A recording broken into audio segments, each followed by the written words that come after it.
We have got 300 plus registrations. I think people will come in by the time we. Sir, by the time we are through with introductions, Yeah. I think we should start the formalities. Speaking, then the audience will increase. That's the general trend we have seen.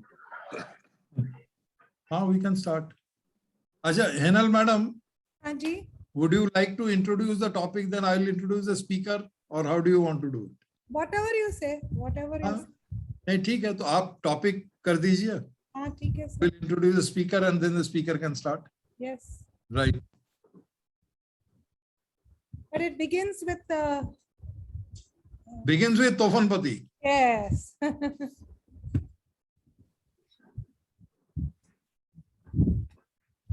So with the permission of Chair Dr. Tofan Pati, let me start the session. I welcome you all to the 65th edition. We are going to have an interesting talk. Next slide, please. I'm handing over to Professor Dr. Tofan Pati, sir, who is chairman of the program.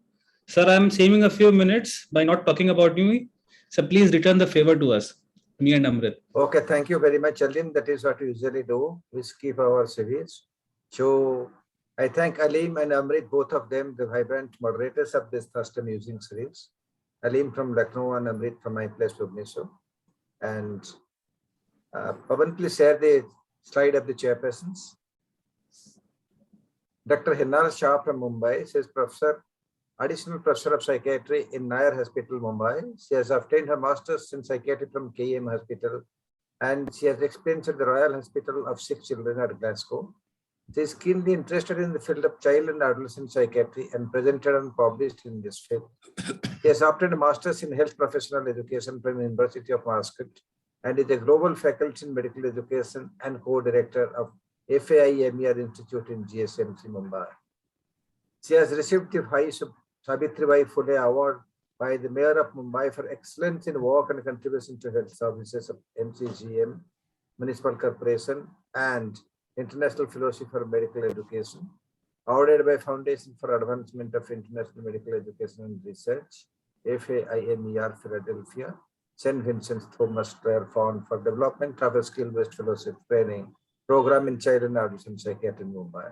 With this, we have Dr. Hinal Shah from Mumbai as our chairperson. Welcome, Dr. Hinal. Next, please. My dear friend, old friend, Dr. Colonel Suprakash Chaudhary, MD, PhD, is from Pune. He is professor and HOD of Department of Psychiatry of Dr. D.Y. Patil Medical College, Pimpri, Pune. Formerly professor and head of the Psychiatry Department, Rural Medical College, PIMS, Loni, professor and head of the Department of Psychiatry and Medical Superintendent in Pass, Kanke, Ranchi, and professor of psychiatry at FMC. So he has the experience of working so many medical colleges and heading the Department of Psychiatry. He is president of Association of Industrial Psychiatry of India 21 to 23, past president IPS Jharkhand State Branch, editorial board member 26 national and international journals. He is referee of 107 national and international journals, professional honors and awards 27, publications, papers 609, edited 12 books and 16 chapters. His Google Scholar citation 3239, high index 25, I10 index 71. With this, we have got our exemplary psychiatrist and professor of psychiatry, Dr. Colonel Suprakash Chaudhary. Welcome, Dr. Chaudhary.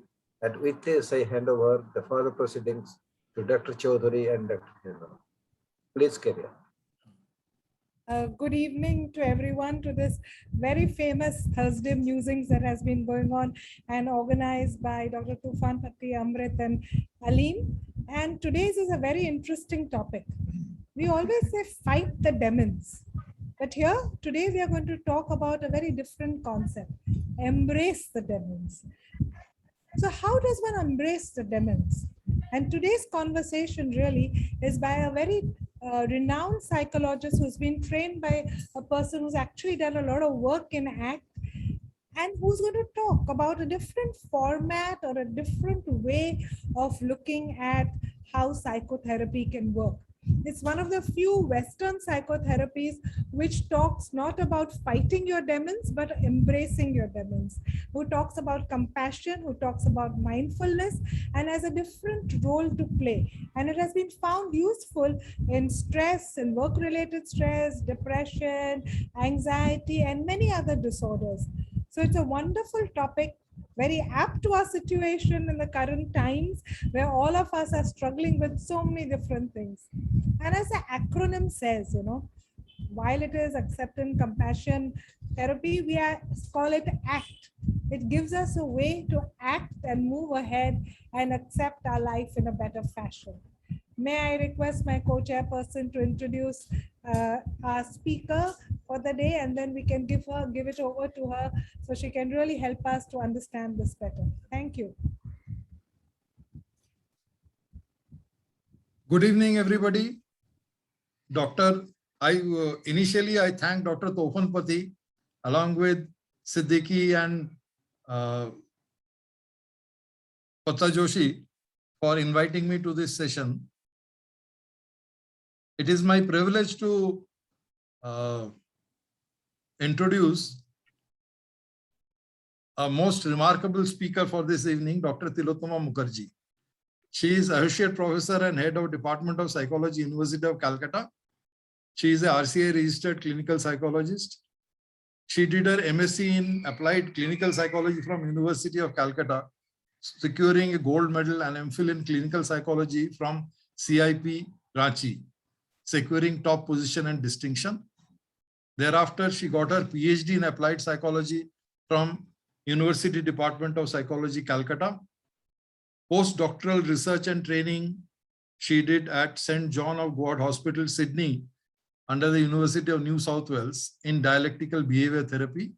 And subsequently, she trained under Dr. Russ Harris in Sydney in ACT. Over the years, Dr. Mukherjee has guided a number of and supervised several PhD and MPhil candidates in their research and coursework. Dr. Mukherjee has over 50 publications in national and international peer-reviewed journals and books. She has presented her research papers extensively, in fact, all over the world, in UK, USA, Canada, Australia, France, South Africa, Japan, Malaysia, and so on. Dr. Mukherjee was awarded the Most Promising Scientist Award in 2012 by the Psychological Union of Science at Stellenbosch University, Cape Town. She currently heads the Department of Psychology, University of Calcutta. Welcome, Dr. Mukherjee. Thank you very much for this introduction, and thanks to all of you, particularly Dr. Pati, Dr. Siddiqui, Dr. Amrit, for giving me this honor, this opportunity to address the audience today. And I can see many known faces. Some of my batchmates are also here who are already wishing me good luck. So I'm going to share my screen, and if I overshoot my time, my allotted time, please pardon me. I would try to do justice to the time given to me, but I may, take a few minutes more.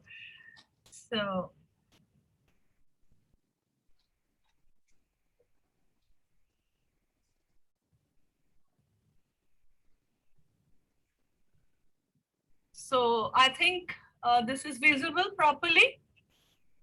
Yes. Okay. So there I go. This is the title of my presentation. As you can see, Embracing Your Demons, an overview of acceptance and commitment therapy in our daily lives and clinical settings. So before I delve in details about what ACT is all about, I take this little opportunity to do a little game with you, which is a metaphorical game. And we always begin with such sweet and short games, with the audience. This is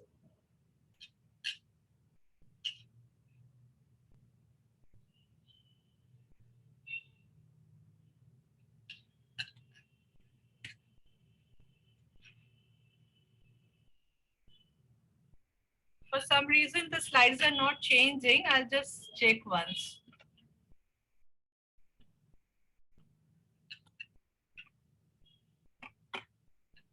Okay, so this is a metaphor.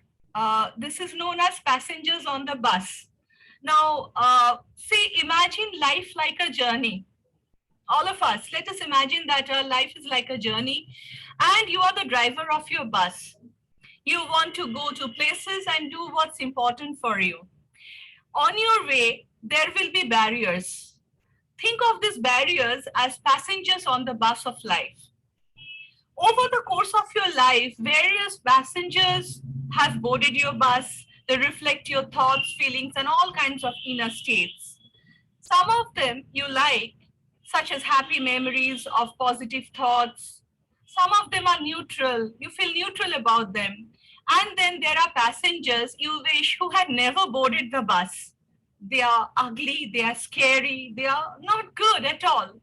So you are driving your bus of life with all sorts of passengers on board.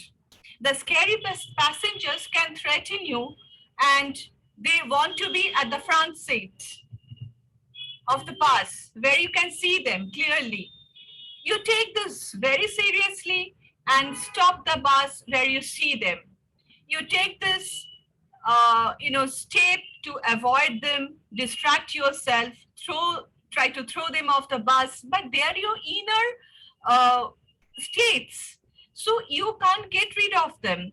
However, while the bus is stopped, you are not moving in the direction that is important to you. You may also try to make deals with the passengers. You will give in, do what they tell you to do, and if you agree, they keep quiet. If you don't agree, they come back and threaten you all the more. So you try to become a little easier by not fighting with them. If you fight with them, it means they are in control. They will not let you proceed, go further. So by fighting and struggling with your passengers or giving in to them, you, the driver, are not in control of your journey of life. And it is likely that you are not heading in the direction that is important for you. But what if, even though these passengers look very frightening, very scary, threatening, they can't take control unless you allow them to. There can be different ways to respond to passengers so that you can head in the direction that is important. So this is the preamble, and now I would move on to the presentation. So, can you tell me why it is so difficult to be happy? Why is it so difficult to be happy? Why is life so problematic? Why do humans suffer so much? And what we can realistically do about it? So Acceptance and Commitment Therapy ACT has some profound and life-changing answers to these questions.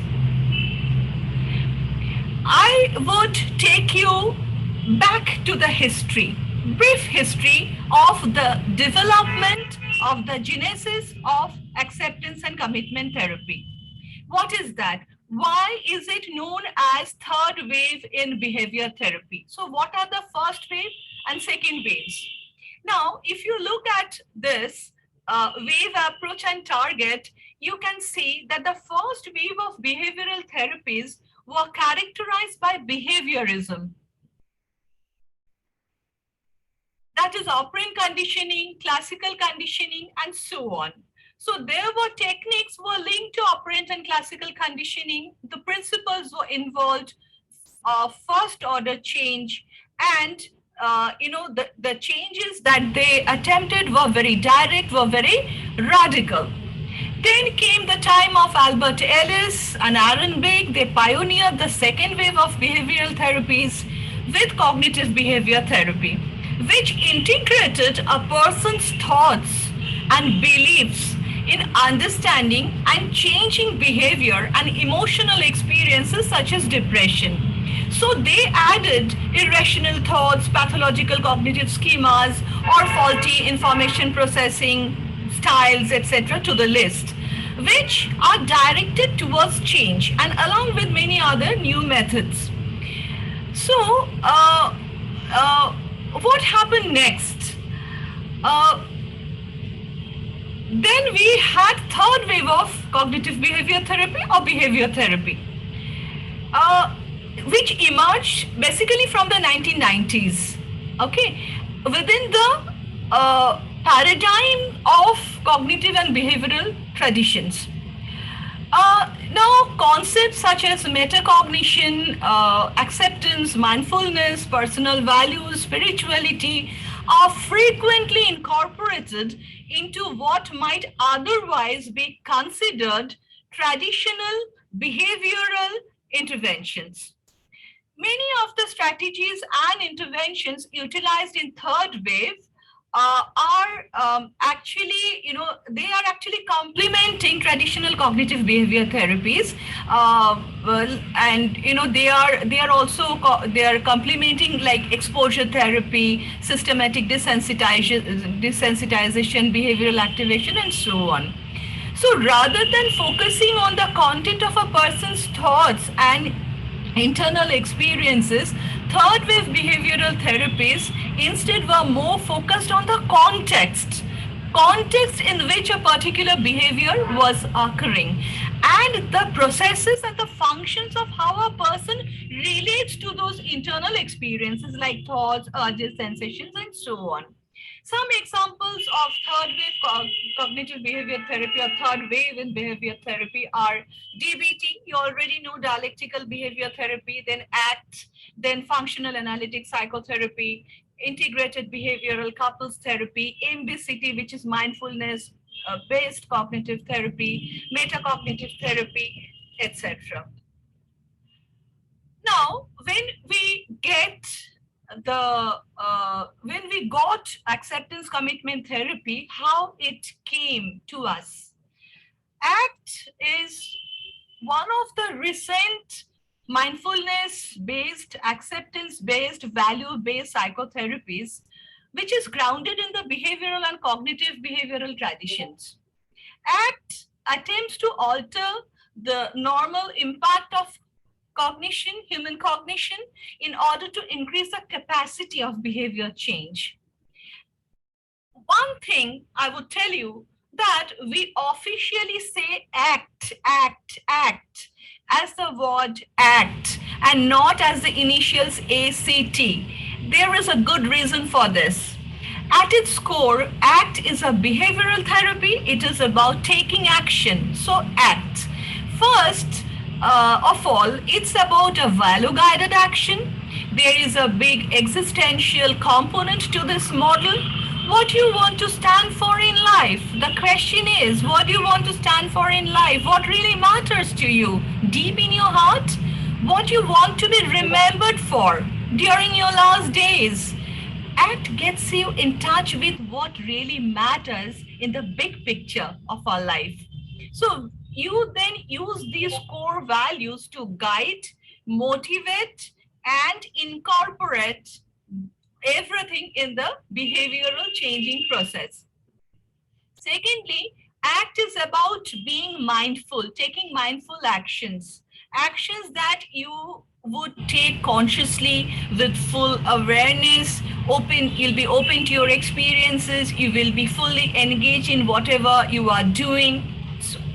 So in contrast to the assumption of healthy normality of Western psychology, this therapy assumes that the psychological processes of a normal human mind are often destructive and create psychological suffering. ACT is a therapy which makes no attempt to reduce symptoms but gets symptom reduction as a byproduct. So what is the aim of ACT? The aim of ACT is to help us to create a rich, full, meaningful life while, the pain that life inevitably brings will remain. ACT does this teaching, does this by teaching us psychologically such skills that would help us, enable us to handle the painful thoughts and feelings effectively in such a way that they will have much less impact and influence on our day-to-day life, on our functioning. ACT also helps us to clarify what is truly important and meaningful to us. That is our core values. And it helps us, to use that knowledge which guides us, inspires us, and motivates us to take such actions that finally, ultimately enrich our life. So, I would like to emphasize here this point that in stark contrast to most Western psychotherapy, ACT is one therapy which does not have symptom reduction as the goal.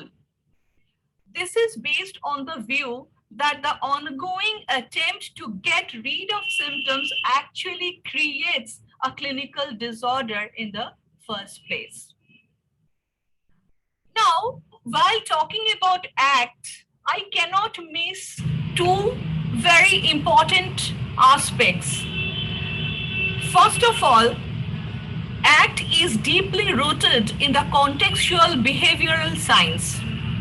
What is contextual behavioral science? You need to understand.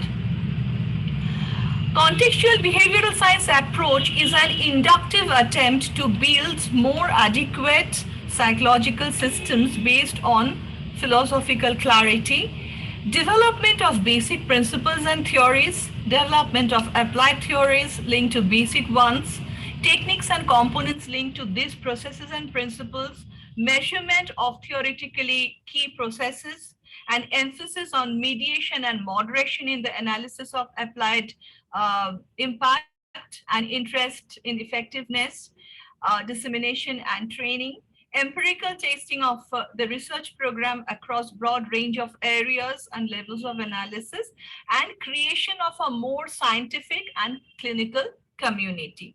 So essentially what originates from these concepts that I have jotted down here, two main concepts which are important to know before understanding ACT is functional contextualism, and another concept is RFT. So I'm going to that later. Let me discuss functional contextualism.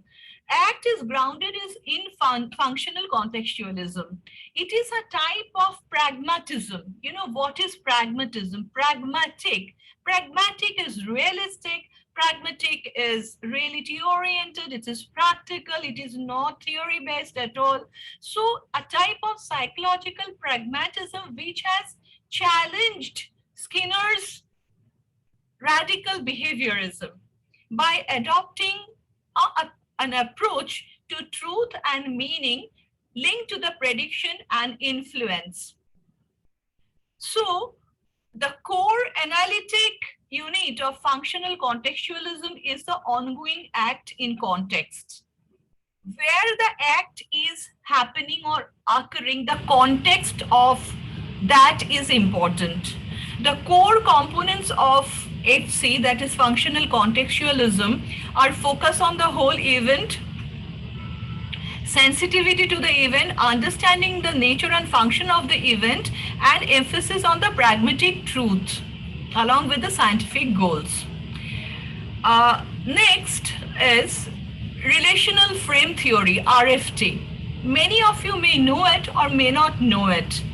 Relational frame theory basically deals with human language and cognition. They put a lot of emphasis on human language and cognition.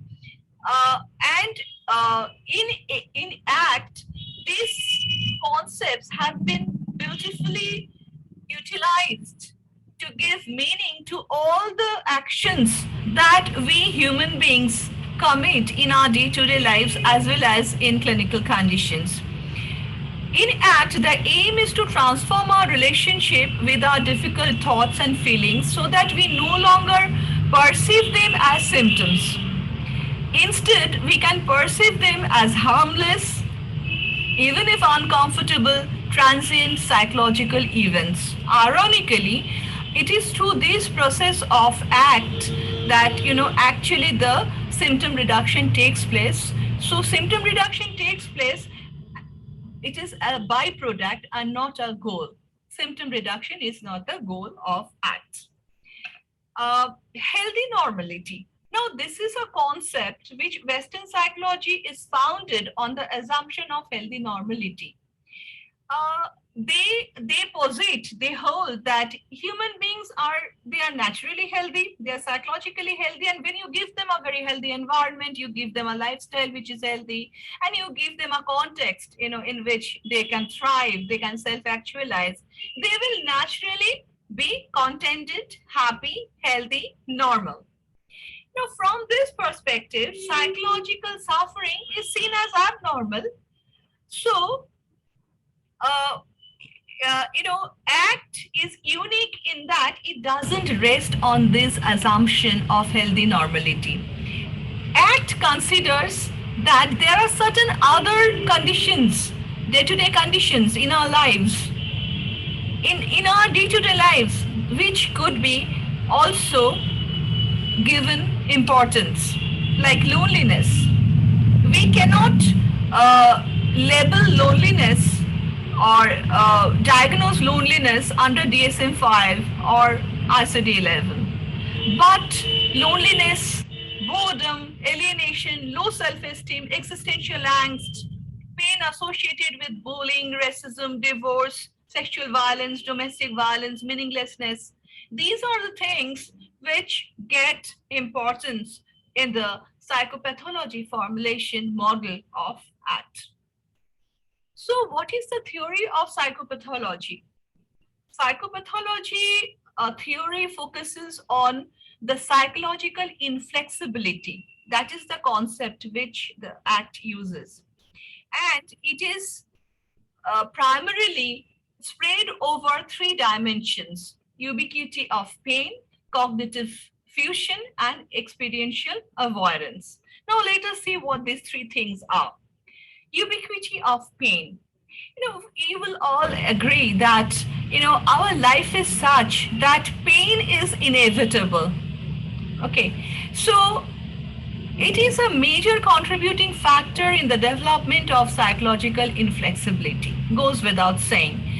And pain has a very staggering prevalence in our lives. It is multivalent, it is dynamic, it is ambiguous phenomenon, and it's notoriously, it is quantifiable. Now, for millions of people across the globe, excruciating pain is inescapable. It is there, it will remain. Pain is overlooked sometimes. We're always looking for relief. And, despite its ubiquity, pain is often overlooked, and appropriate relief too is infrequently given. So unrecognized or poorly managed in people, pain can have long-lasting distress in later life. What is cognitive fusion? Stephen Hayes, who developed acceptance and commitment therapy, coined this term, cognitive fusion, to describe times when we are so tightly stuck to our thoughts, thinking patterns, thoughts, that we become fused to them. Thoughts overwhelm us, they take over us. So that is the time when we actually experience cognitive fusion. We can't separate ourselves from our thoughts. They become our reality. We feel removed from the outside world, which is not within the, 4 walls of our thinking patterns. We feel disconnected. We feel removed from our senses, from what we are doing, and even from the reality people around us. Experiential avoidance we all are facing. What is it?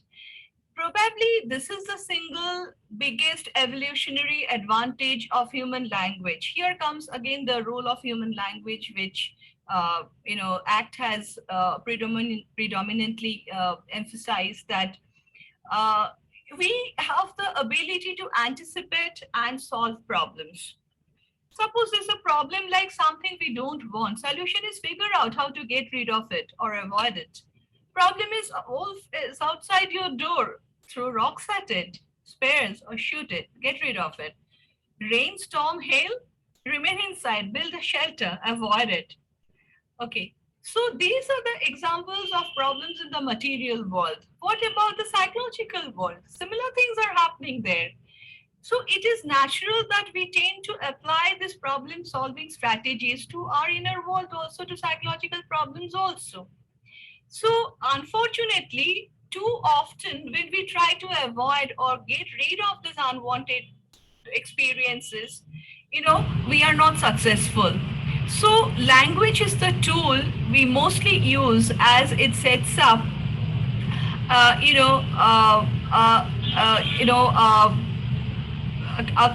kind of firm expression that we believe in with our own thoughts and feelings.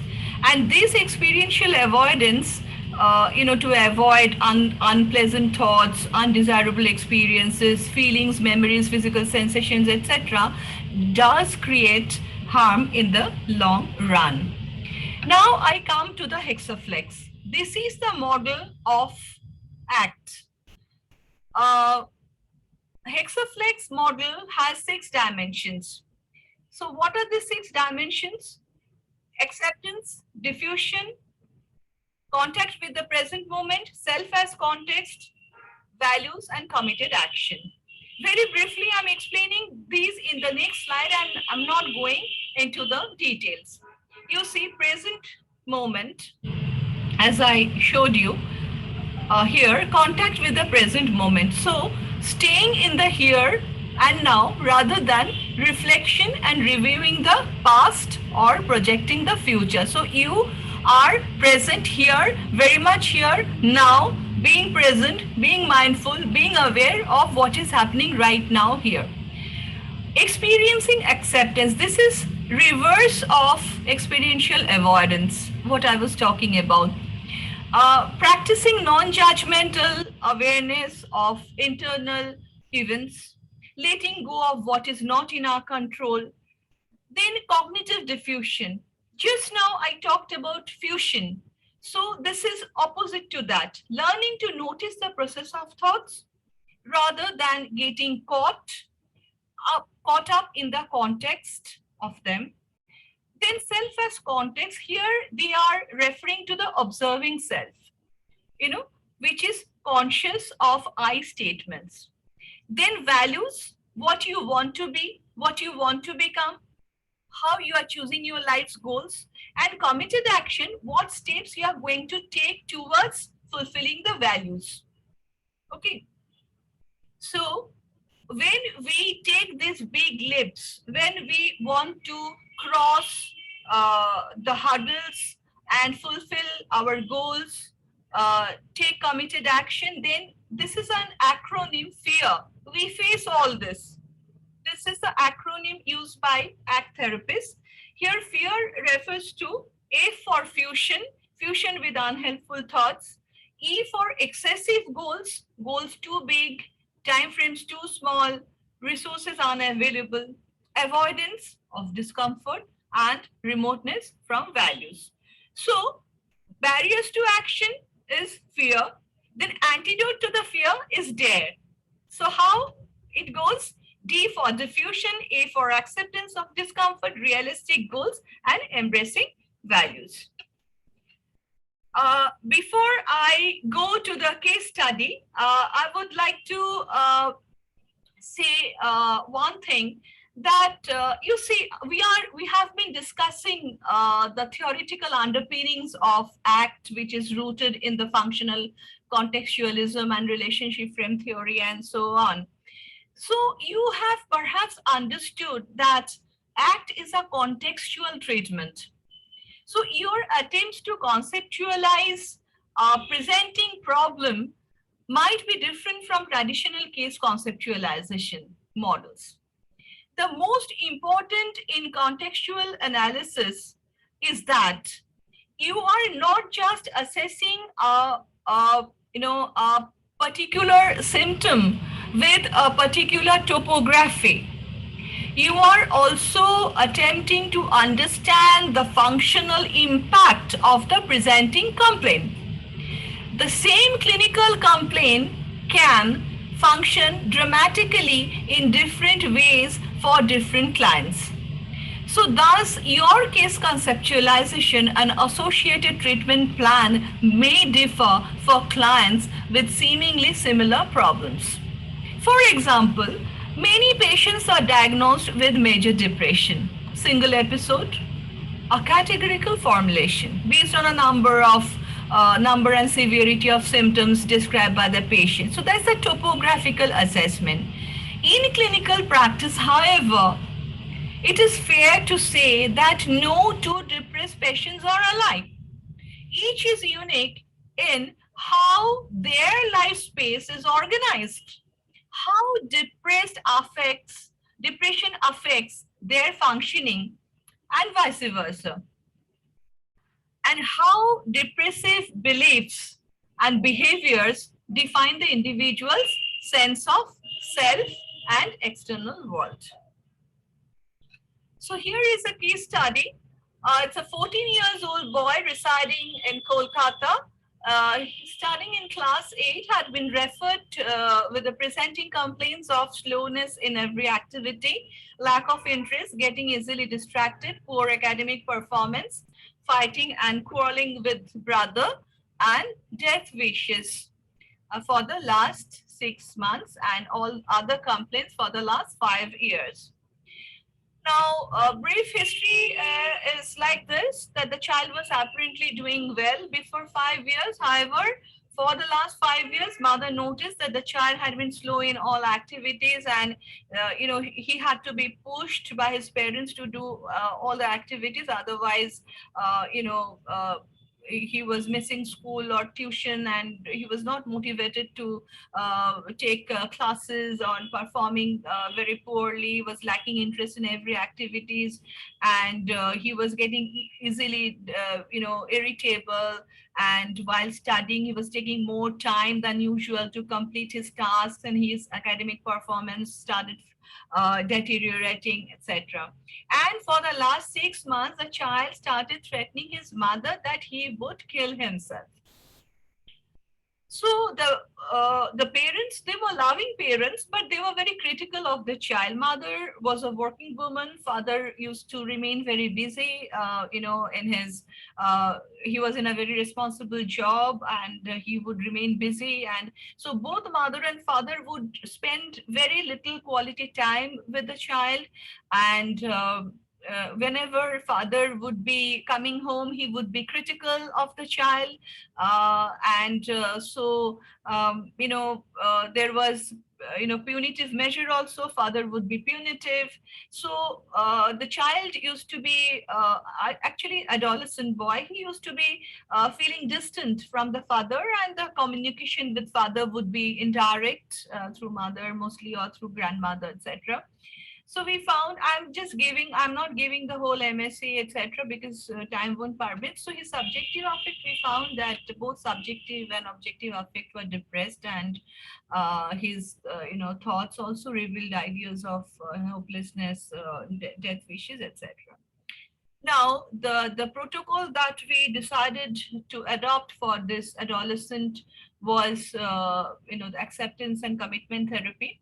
Rationale for using ACT was presence of marked psychological inflexibility, presence of significant disturbances of child about current problems. He was amenable to the use of value-based and diffusion-based interventions, which was required for this kind of psychotherapy.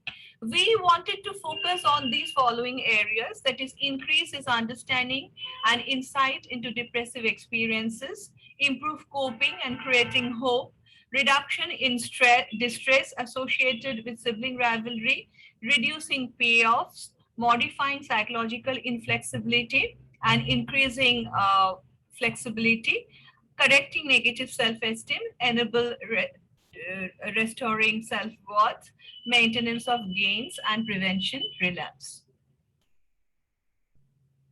So the therapy process, the therapy sessions were conducted once a week. An account of 12 to 14 sessions. These were delineated beforehand, with each session continuing for a period of 45 to 60 minutes. The family was very regular and they used to come on time, and they rarely missed appointments except for 2 occasions when the child was not physically well.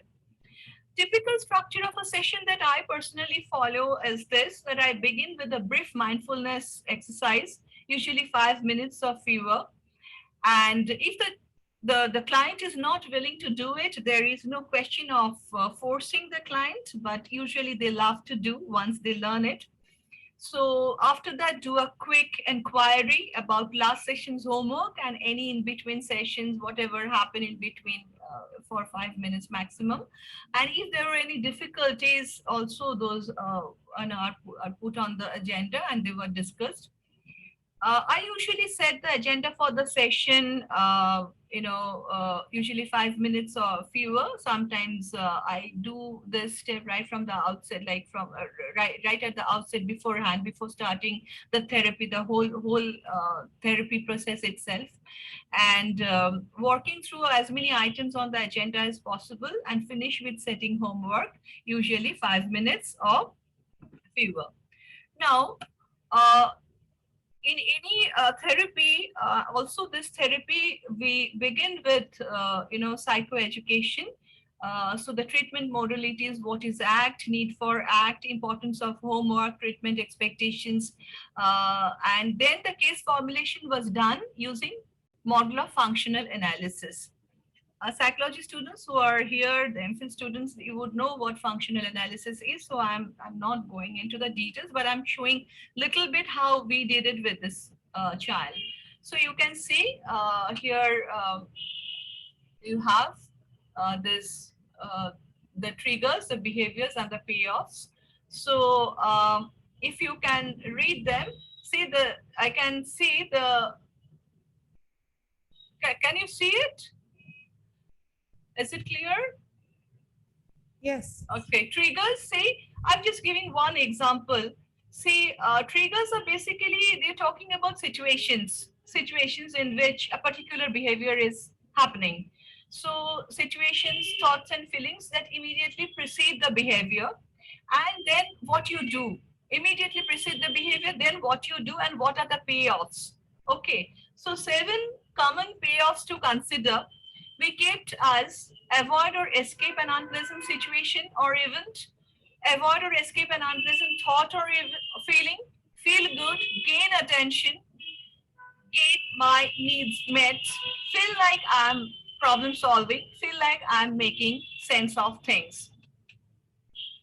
Now, I'm just explaining one situation, one trigger.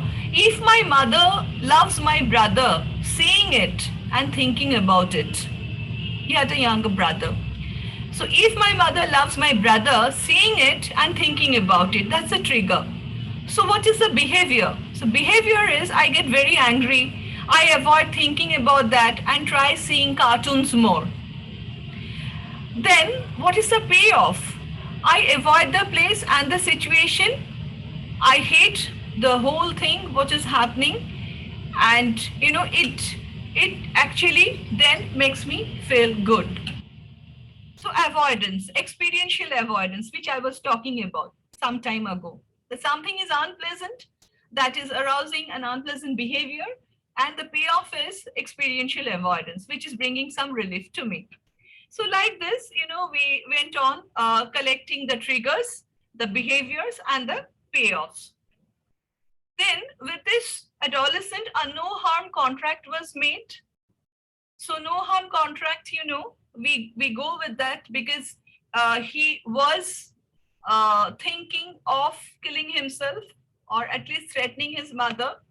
So we went by that. IBS, 14 years of age, studying in class 8, residing in Kolkata with my father, mother, younger brother, and grandmother. I have come to the Department of Psychology, University of Calcutta for therapeutic intervention. Here I have informed my clinician about my death wishes, as I do not feel life to be worth living. Hence, I declare that as long as my therapeutic sessions will be continuing, I would cause no harm to myself. And if any thought about committing harm comes to my mind, I would definitely inform my clinician about it and would also inform my parents. So this may not be very clear, but this is a typical, psychopathology formulation protocol that we use.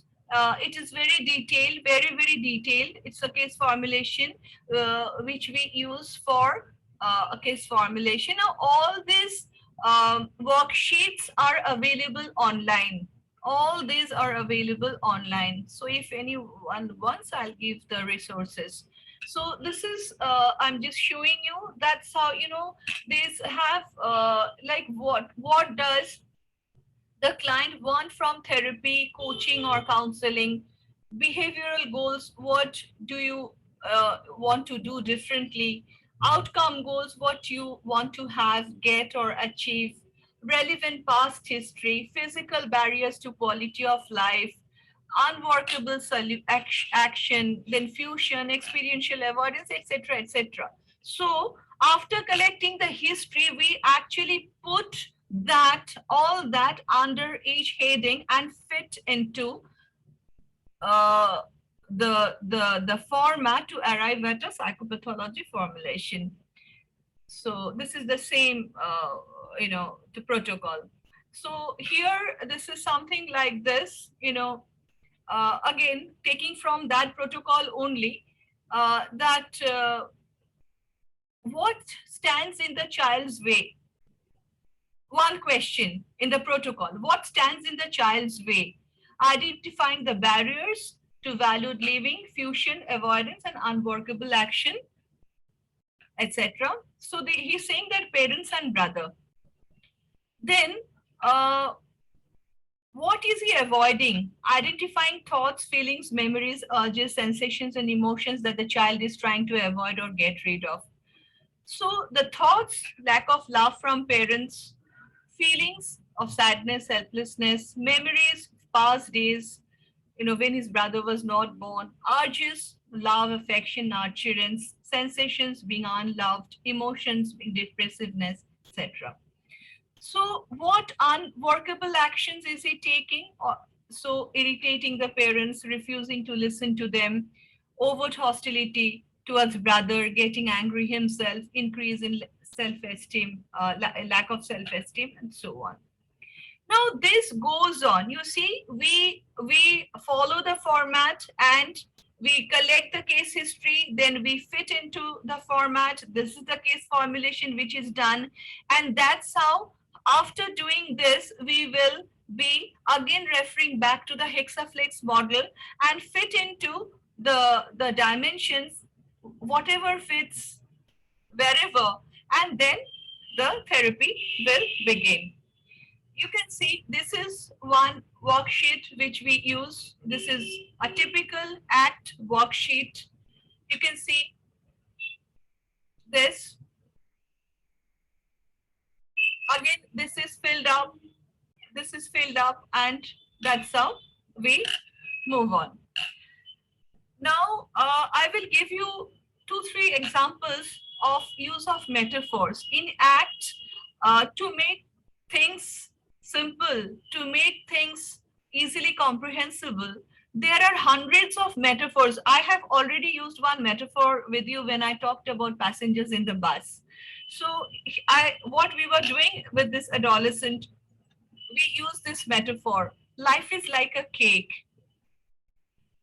So we say that many people have described life as being like a cake. What goes into making of a cake?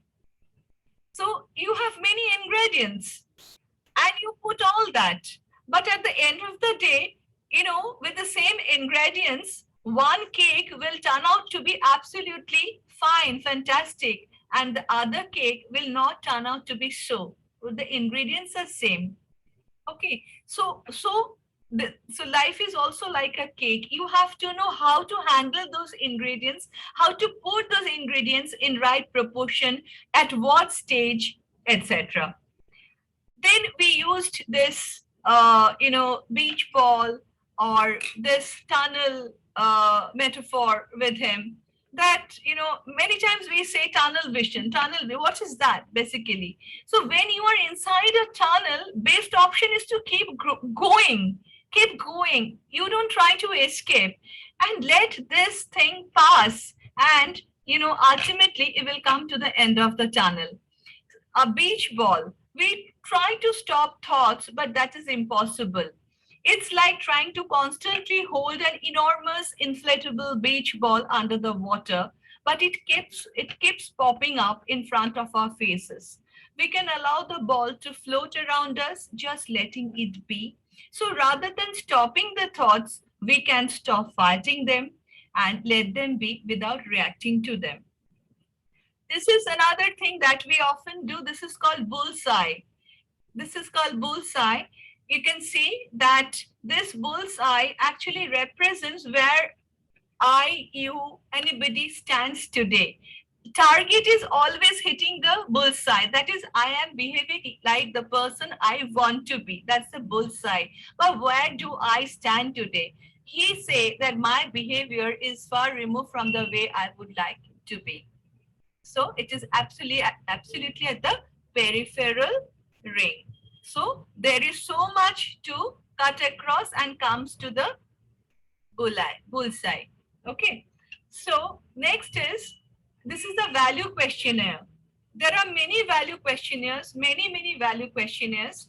So this is one of them, you know, in which we give a list of values, and, you know, the client, the child, they pick and choose what values they want to imbibe in their life, and how much they can do about it, what is very important, what is quite important, what is not so important, and so on.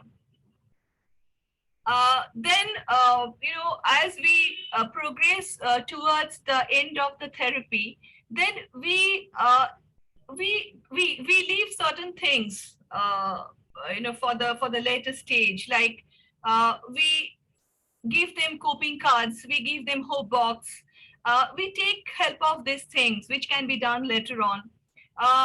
Coping cards is a very simple strategy for teaching and reinforcing the skills required to respond to maladaptive thoughts in more adaptive ways. This can be created using 3x5 index cards that the client can carry with them in a pocket, purse, or backpack, or keep nearby in a desk drawer. On the front side of the coping card, the maladaptive belief should be written. As you can see, the adaptive ones and the maladaptive ones written on the back side. And that's how, you know, whenever he wants, he can refer to the coping card, he can carry it anywhere. Another is the hope box. The purpose of this box is, you know, to put certain things of his interest, which he finds pleasurable, which are comforting, to keep them, you know, at a place, either in his home or, you know, where he spends most of his time. And then these kind of generate a positive energy, hopefulness, positivity, etc. That's why it's called a hope box. Then when we come towards the termination, then we plan these things, that, you know, we review the treatment plan, the goals, identify the areas in which child's goals were met, he made progress, the areas where he did not make progress, further attention is warranted. Therapist provides feedback, you know, like if the therapist, in this case, it was me, that how much progress he or she has made, and what particular skills and principles that were mastered, that and others that he can focus upon, and also the hopeful aspects of treatment, and what all concerns they have when they are leaving the treatment. Lastly, I would talk about, you know, I'm about to complete my presentation. Thanks for allowing me more time. This is a very important concept in acceptance and commitment therapy: mindfulness. So what is mindfulness? Mindfulness is a state of open, flexible attention on the present moment. When you are in a state of mindfulness, you are in a state of observation of your internal experiences. So Ross Harris defines mindfulness as consciously bringing awareness to your here and now experience with openness, interest, and receptiveness. Mindfulness has many synonyms. You can call it awareness, you can call it attention focus or presence. The opposite then is not just mindlessness, but also distractedness, inattention, disengagement, etc. When you practice mindfulness meditation, you are sharpening your focus and training your brain to be more mindful long after you are done meditating. And when you are acting mindfully, you are acting with intention and also awareness of the entirely the present moment experience. You are aware of in entirety, you are aware of your present moment experiences, etc.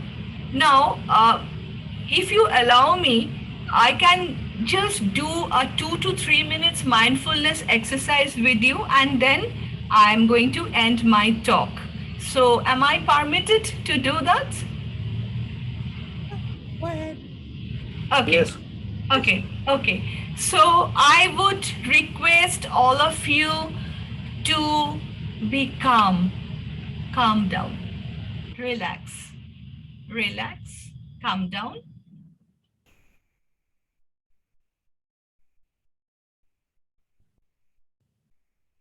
So I am going to give you a narration. Please pay attention. Please sit in a comfortable position and either close your eyes, or if you prefer, rest them gently on the picture I'm showing. Imagine yourself sitting beside a gently flowing stream with leaves floating along on the surface of the water. Spend a little time visualizing this stream.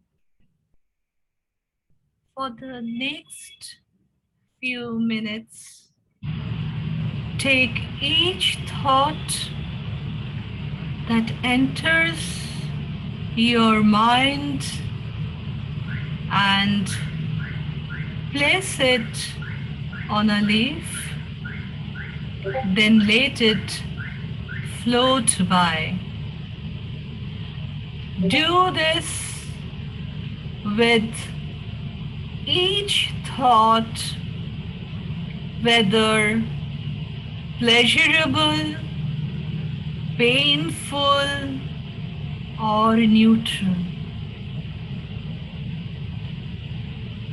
Even if you have joyous or enthusiastic thoughts, place them on a leaf and let them float by.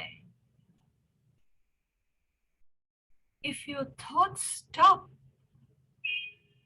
continue to watch the stream. Sooner or later, your thoughts will start up again.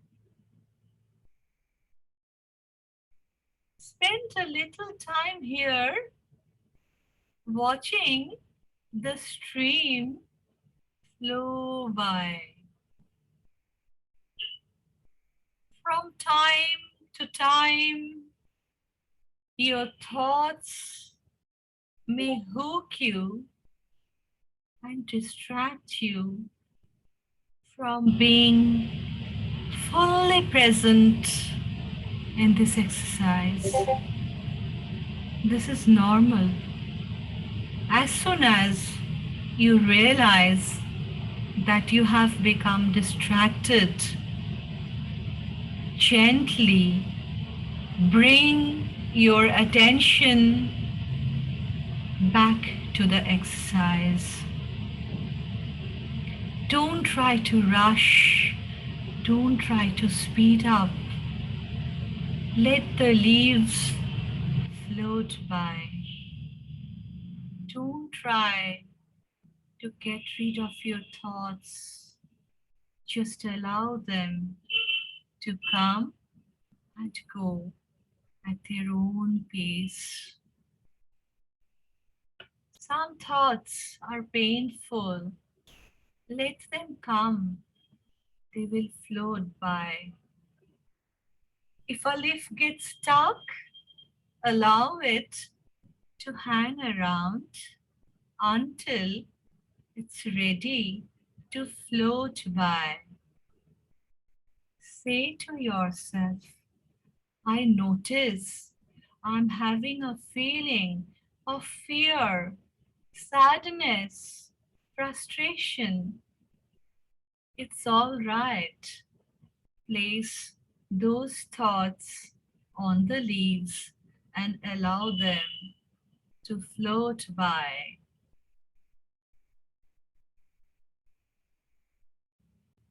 Spend a little time here watching the leaves float by.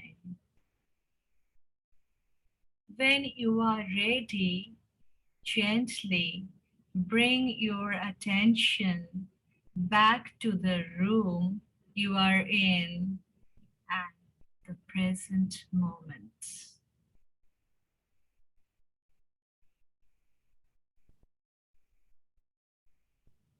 So that is the end of the mindfulness exercise called Lives in a Stream. And here I conclude my presentation by saying,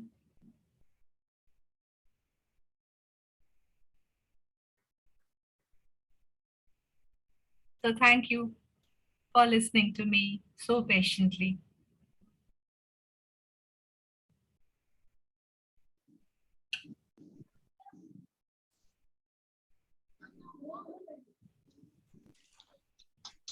Thank you, ma'am. Over to chairpersons for their opening remarks.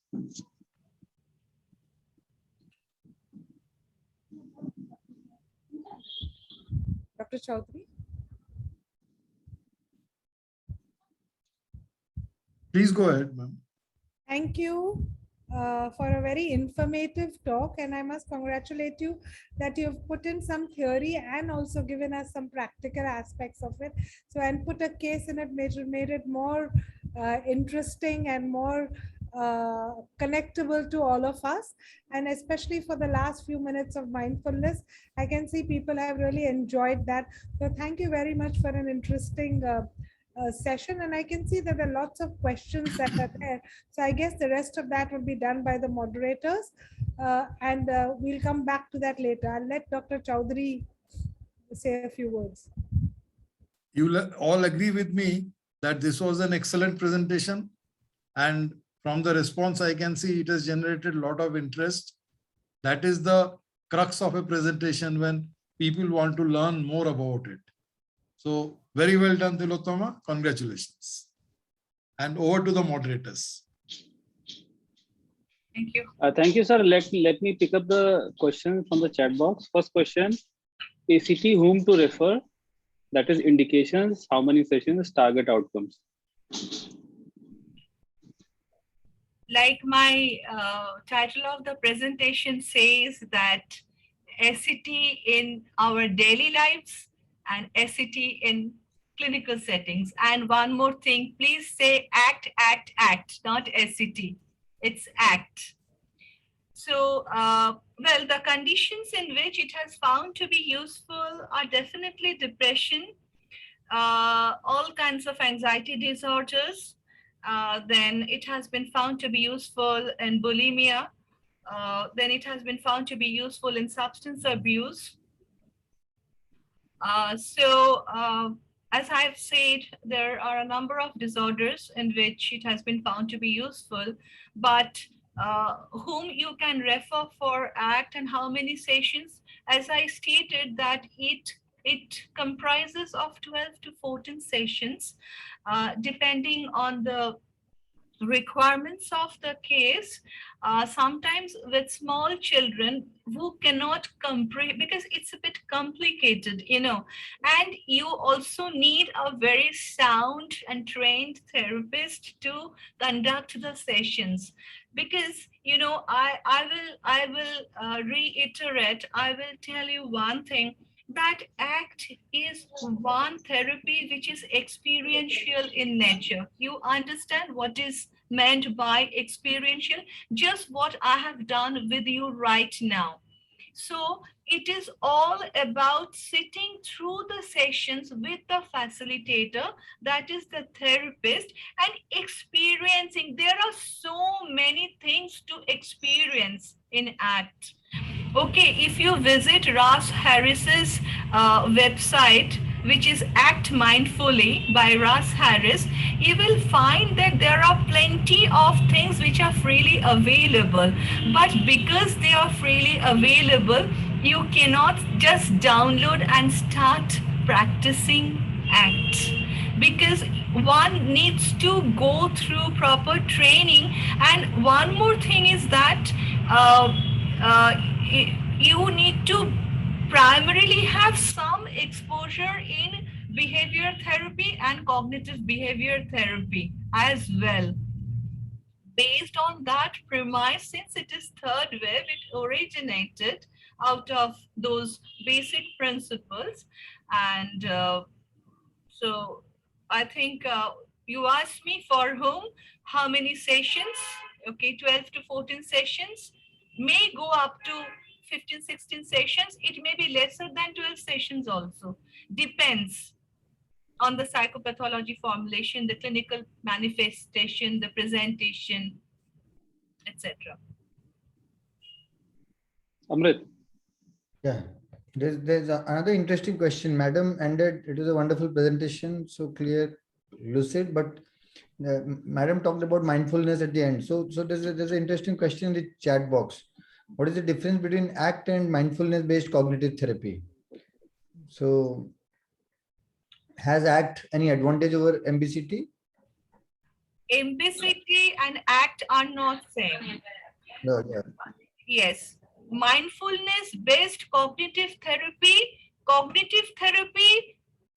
in advanced cognitive therapy, the cognitive therapy what we had and the cognitive therapy we are doing now, we are practicing now, it's advanced cognitive therapy, which is employing the principles of mindfulness embedded in the therapy, in the cognitive therapy regime.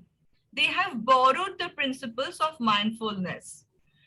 Okay, if you look at third wave, you will find that in DBT, there is one whole module of mindfulness training. Okay, one whole module, that is 8 sessions of mindfulness. In MBCT, mindfulness components are employed, but essentially the principles of cognitive behavior therapy are tried and practiced. ACT is embedded in functional contextualism and relationship frame theory. I did not have time. It was beyond my scope today to discuss relational frame theory, RFT, and functional contextualism in details. If I could, then you would have understood how different it is from MBCT. Because here, as I talked about pragmatism, this language, the human language plays a very significant role. The inner language we have and the outer language we have. Okay, so one has to understand that to understand ACT principles. ACT principles basically are deeply rooted in these 2 theoretical concepts. Ma'am, if I may ask, what is the you can say, what is the soul of the thing, soul of the therapy act, that you are trying to embrace your demons in your daily life. Can you elaborate on that? Suppose someone is getting angry over his relative. So what are the demons that could be embraced? I used two metaphors here today, particularly to do justice to my topic. Passengers in the bus, if you look at it, I talked about the demons there. You know, the demons are within us. The demons are very much within us. We are carrying them. We are carrying them. ACT teaches you to take a stand, that you look at the demons from a distance and you do not become overwhelmed by it. Observing self, you think of the hexaflex where I talked about self as the context. I'm referring there the self as observing self. It is noticing everything. As I said, notice you're like clouds. Clouds, can you stop clouds from coming, floating in the sky? Can you do it? You can't. They will keep coming. They will keep coming. They will keep coming. How you watch them? You watch them with pleasure at a distance, right? So demons are within you. You know how to watch them over from a distance. Take committed actions, focus on your goals, and move towards them. Not engage in them, not fuse with them. Suppose I give you an example. Suppose this is a mobile, okay? Suppose this is a mobile. It's a mobile. Everybody knows it's a mobile, okay? Now, I am saying that this mobile represents my worry, my tension. I hold it very close to, very close. And I hold it like this, away from me. I hold it close. I hold it away from me. This is the demon I'm talking about. It is there. It will remain there. It will be with you. Whether you fuse with your demon or you just observe your demon from a distance. It is possible to do that, to reach that level of acceptance when you practice mindfulness. Is it somewhat on the lines of DBT, that you are able to accept both the positives and negatives and able to carry them along? What?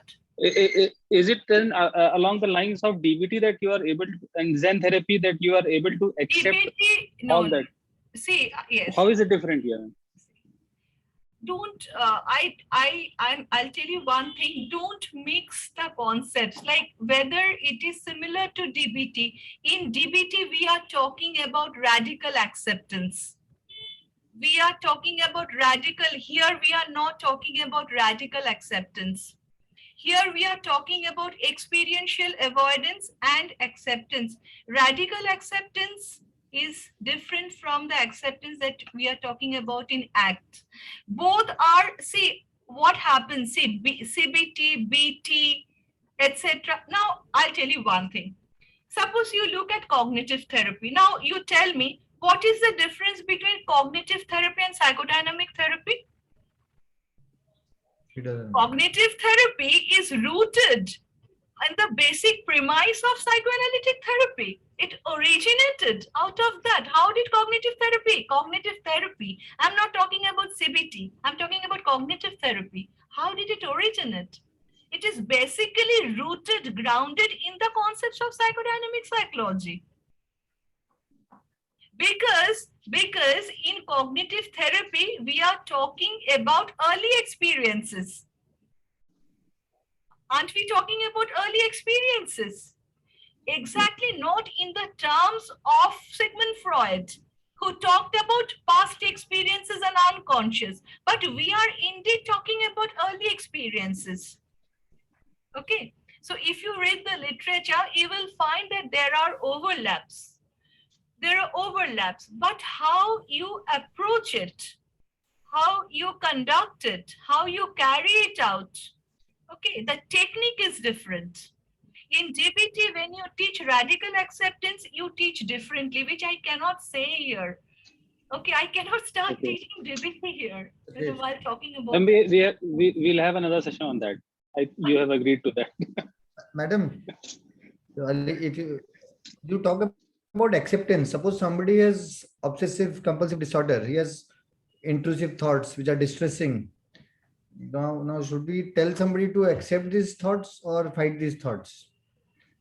While talking about the success of ACT, I did not mention OCD. I did not mention OCD because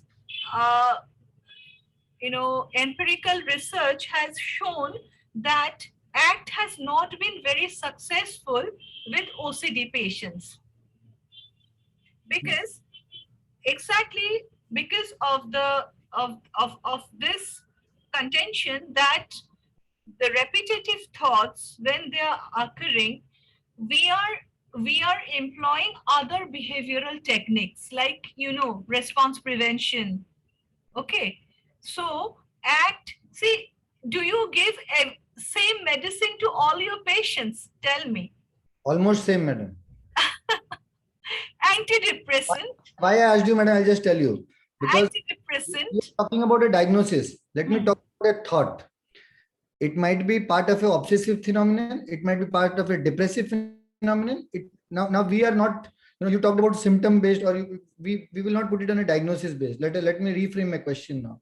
If it's a thought which has obsessive quality, now what do you do about it? If, as I said, if it is a thought which has obsessive quality, I have already talked about fusion. A thought which is repeatedly coming back to us and we are stuck with it. In the parlance of acceptance and commitment therapy, it is called fusion. And what ACT tries to do is diffusion. I have already talked about cognitive diffusion. Yes, that you are trying to alienate yourself, observing self as context, from the thought which is debilitating, to which you are stuck. Now, if you take it towards symptom formation, OCD diagnosis, then I have to reconsider. When it has not reached that magnitude or that level, okay, I hope that level of pathology, I mean, okay, so there will be variation in magnitude. So you say that I have same medicine for all disorders, but I would say, sorry, Dr. Amrit, I have different psychotherapies for different disorders. My medicine is not one medicine fits all. So,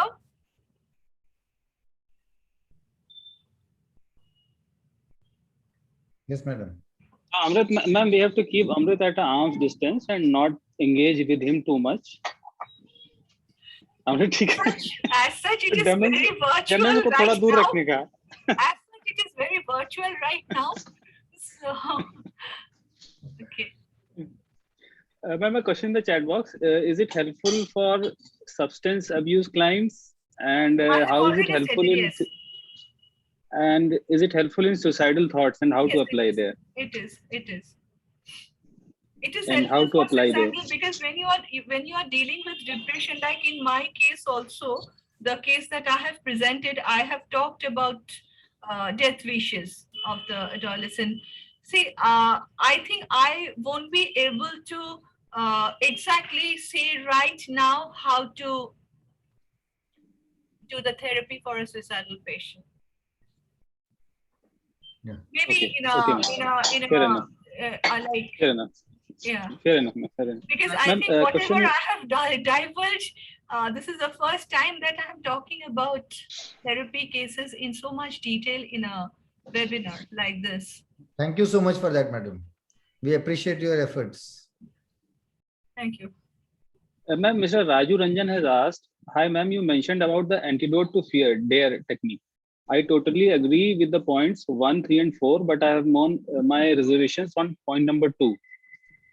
So could you elaborate for his benefit? Point number 2 that you talked about in there.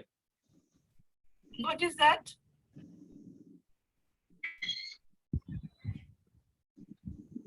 Can we invite Mr. Raju to ask his question? What is your question exactly? I did not get it. Can you allow him to He unmute? asked, Mr. Raju, if you can raise your hand. He has raised hand. You can ask him to unmute. You can ask your question directly, Mr. Raju Ranjan. Please unmute.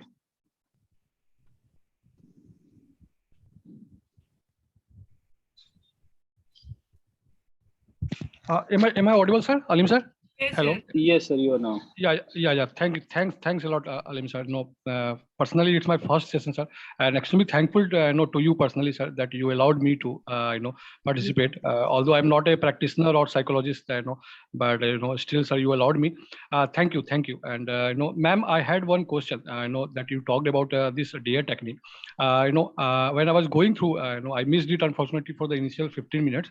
You mentioned about diffusion, realistic goals, embracing values in your DARE techniques.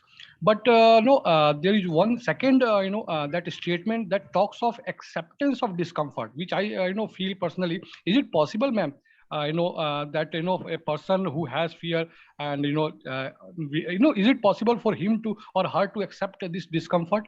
I mean, I have my own reservations on that. So wanted you to personally elaborate on that.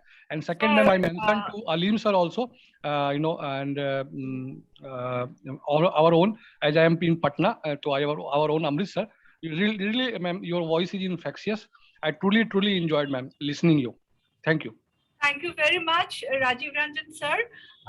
Sir, since you have already said that you missed a major part of my presentation, 15 minutes of the presentation, this part of the presentation, that part of the presentation, I have explained in details. In fact, in last 1 year, I have talked about this, how to embrace the unpleasantness. I have the discomfort. I have been throughout talking about this. I have done one passengers in the bus exercise. I have done one mindfulness exercise with lives in the stream.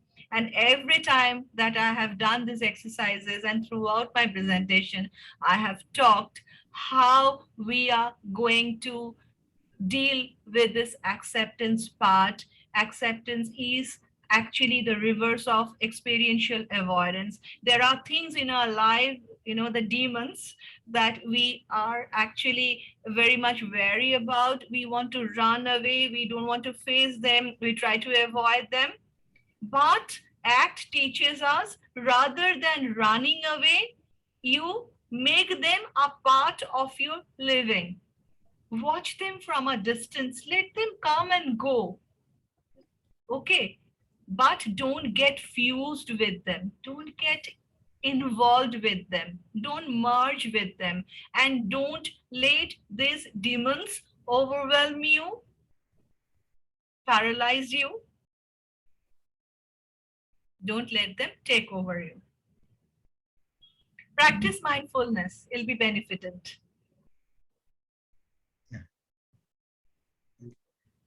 Thank you, madam. Welcome.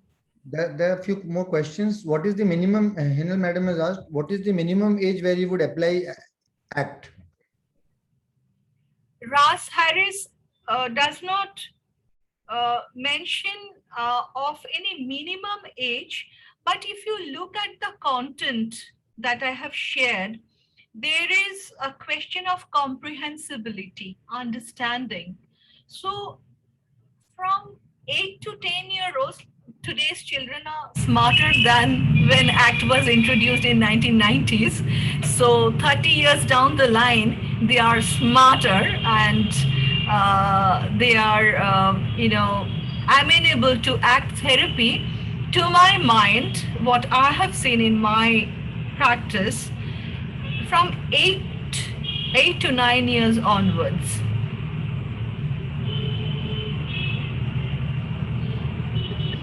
But how you how you formulate the psychopathology of a child, how you formulate the psychopathology of an adolescent, how you formulate the psychopathology of an adult will differ. Okay, like Dr. Amrit, your same medicine but different doses. Okay, you'll taper the doses, you'll monitor the doses. Similarly, we will also, okay, put emphasis on certain things and formulate a particular psychopathology model for a child and another model for an adult. There's another question, madam. There's a lot of focus on the values in ACT. How do you work with them? Can we have a brief idea? Somebody wanted a little more elaboration on the ACT, and then I will take one more question and hand it over to the chairpersons, madam. There are value questionnaires. We don't invent anything in ACT. You know, the greatest advantage of all third wave behavior therapies, particularly DBT and ACT, are these. They have given like a mathematics, formula to employ. So you have everything given by them. The masters have given us everything. Okay. But you have to know, like, it's like ingredients, as I said, whether you will make a good cake out of it or I'll make a better cake out of it. So who will have the award ultimately? So ingredients are all given to us. It is everywhere. Trainings are being imparted by them. We don't invent anything. But with the ingredients, a good chef creates. We are good chefs. We are creative. When I can create something, a nice protocol of treatment, and I'm successful, and another person also does the same but is not successful, it is probably something else in between which works and which doesn't work. This is on a lighter side, I'm joking, but yeah, as I said, if you go to Ras Harris's site, Act Mindfully, you will find a lot of freely downloadable materials, worksheets, etc. It's full. Internet is full of these materials. And in DBT also, like DBT is done in 4, modules. Each module takes 8 sessions, so 32 sessions. Like that, everything is given in the book, in their manual, everything is given. Just you have to know how to follow it step by step and practice it. More you practice it, more thorough you become. Yeah. Thank you, madam. As a corollary to this question, madam, are Eastern and Western values the same for this therapy? Henel chairperson has asked this question. No, many times not. Many, like as I said initially that first of all, ACT does not believe in the Western model of psychopathology. It does not. It has given us a model of psychological flexibility and inflexibility. So symptom reduction following the Western line of thought is not the goal here in ACT. Eventually, like I said, it happens. Symptom reduction happens. So it is not same, the values, but for that matter, what is same, sir? Tell me. When you are giving a diagnosis following DSM-5, does it translate to our culture properly, rightfully? Does it all the time? When we are labeling, so this diagnostic criteria. So no, when, I am talking about mindfulness today. Where did this mindfulness originate? Mindfulness originated in the Eastern psychology, in Zionism, in Buddhism. But we are very bad at packaging and selling. Things that we have, we don't document it, we don't package it, we don't advertise it, we don't sell it. When it comes from the Western country in the form of mindfulness, we are very happy. Oh, I learned something very new. It is mindfulness. Okay, so in values, there are a large number of value questionnaires which have been designed by Ras Harris. And when I have gone through it myself and I use it, I have found that many of them have values which are also Eastern in content, because these leaders, they are working worldwide. They are not limited to only one country. They are not practicing in one country. So when they are a practitioner of this height, this magnitude, they know the psyche of the people of different regions, of different parts of the world. So they are updating their own works also every day. They are not limiting themselves to only one kind of formulation, right? So another thing that can be done, if the therapist is hardworking, then he or she can develop a kind of value questionnaire, temporarily, but it will not be standardized and validated. Research will not accept it. Empirical research will not accept it. He or she may not be able to publish the data, but yes, to carry on with the sessions, practical sessions, he or she can do it. Thank you, madam. Last question: is there any personality types that are more amenable to ACT? And then I hand it over to the chairpersons. Personality types who are inflexible, who are flexible, who are not inflexible, who are ready to change, who are ready for acceptance, who are ready to take up the committed actions towards fulfilling of the goals. Those personalities. Thank you so much. Thank you so much. I'll hand it over to the chairpersons for the concluding remark, and then Dr. Tufan sir will. Sir, you want to ask some question now, or you will speak at the end of the session? Dr. Tufan sir. So please unmute yourself. I have unmuted myself. Sir.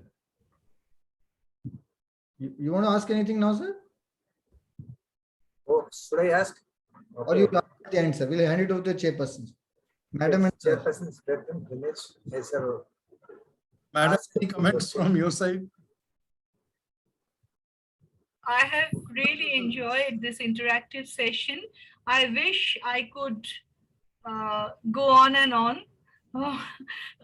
And there is so much more to say. There is so much which I could not cover, but wonderful. I mean, I congratulate all of you for conducting this kind of webinar. I'm attending this for the first time, and thank you very much for giving me this opportunity once again. And anything more, if you want to know from me, you can email me, or my contact details are available with the organizers. If you want any guidance, if anyone wants any guidance on how to go about it, I won't be able to teach you ACT, but I can give you guidance where you can get these lessons from. If anyone is interested, because I have many people have asked for this resources and where they can learn it. actmindfully.com. Act Mindfully by Ras Harris. RUSSHARRIS. Dr. Ras Harris, actmindfully.com. Okay. Thank you so much, ma'am. I think we must thank our speaker, Dr. Mukherjee, for taking a very, very interesting session. This third wave therapies have really taken over. Most of the therapies that are happening now are really third wave. And we have heard so much about, acceptance and commitment therapy. We've read about it.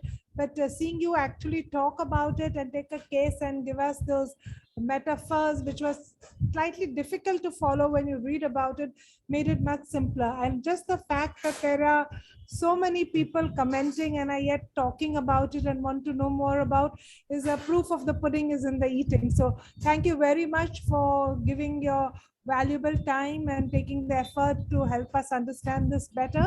And I also take the opportunity to thank Dr. Tufan Patti, Dr. Aleem, and Dr. Amrit for inviting me here to be the chairperson and sit through this very wonderful talk and be with my co-chair, Dr. Chowdhury, who I shall ask to have the last concluding remarks. Yes, I think to end it all, I must say that Tilottama has baked a very tasty cake, which we all enjoyed. And it was a very informative session, but like all cakes, people want more. So maybe Dr. Tofan will do the needful in the future. So thank you, Tilottama, very much.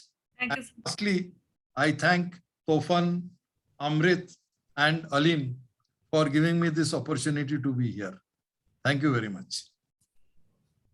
Thank you. Thank Thank you. Tufan sir. Thank you, sir. Thank you so much. I wish to be very brief. I have got some comments and some questions. Appreciatory comments first. It is very nice to listen from Dr. Tilottama, who has been trained under Russ, who is the pioneer popularizing art in the world. So it is as if we are all listening to Russ directly. Compliments, Dr. Tilottama. And embracing demons to be in the happiness trap. That is the book written by Russ Harris. That are the implications of this erudite lecture as far as art in day-to-day life is concerned. But I have some issues about ACT as a therapeutic procedure to be adopted by the psychiatrists who are on the dais. Question number one, how we discern the cases we should refer for ACT. Question number, where? There has to be ample number of clinical psychologists trained in ACT so that all the clinicians who are from all over the country can have it. Where is the scope of ACT training as such? Third question was what was raised by Amrit. I reiterate the question. If we apply any questionnaire, value questionnaire, it has to be validated in this population. Otherwise, there may be some procedural or legalized issues. And are we taking steps in this regard? These are the three questions which knock into my mind. But it's a very nice start. ACT as a process of day-to-day life reminds me of the great quote by Rumi. Life is a balance between holding and letting go. That is where you can do it. Thank you, Dr. Well, to be very honest with you, there are not many practitioners of ACT in India. As I said, ACT is a therapy which is very much experiential in nature. One has to sit through the sessions with a teacher, with a facilitator, who will take the therapist also on ACT journey. Okay, I got the opportunity, fortunately, to train under Dr. Russ Harris himself. I do not know how many are practicing ACT, particularly ACT in India. I have heard that in South, there are 1 or 2 persons who conduct workshops, etc. Whether they are practicing ACT in day-to-day life in their clinical settings also, I am not aware. Another thing at this juncture, I would like to tell you, in India, the whole discipline of psychiatry, psychology, clinical psychology, behavioral science is very diluted. You will not come to know who is practicing what and who is actually what. Okay, so I have seen in my last 20 years of, or more than 20 years of clinical experience, that the approach that we generally follow is an eclectic approach. We do a mix of different therapies. It's like a concoction. It's like a cocktail of drugs.